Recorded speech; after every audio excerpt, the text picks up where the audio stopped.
অনেকদিন রাজুদার পরোটা খাইনি, কোনো মানুষ আসলে তাকে বলবো রাজুদার পরোটা আনতে।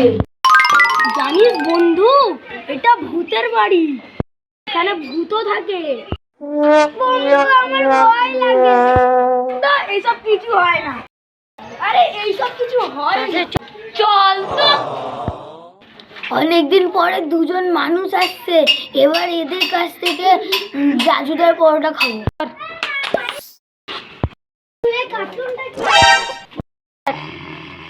আমাদের দেখে তোকে কার্টুন মনে হয়? তোকে দেখে তো কার্টুনই মনে হয়। তোদের যদি আমাকে কার্টুন মনে হয় তাহলে তোরা আমাকে একখান জিনিস এনে দে। কি কাজ?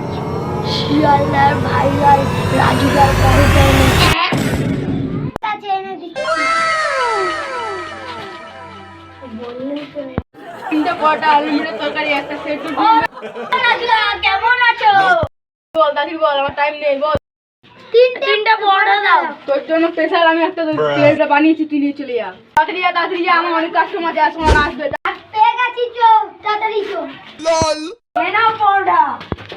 তোরা কি আমাকে পাগল মনে করিস? আমি তো ওইটাই ভাবছি। আমরা বন্ধুরা পাগল না, যা রাজুদাকে দেখে নিয়ে আয়। দেখি আয়। রাজুদা তোমাকে ভূত ডেকেছে। কি হরে? ও পাগলা ভূত, চলে আসো তো। ঠিক আছে চলো দেখি আসি ভূতটা কিরকম দেখতে। ভূতকে আমি দেখলাম, মেরে ধরে পালিয়ে যাও। ঠিক আছে।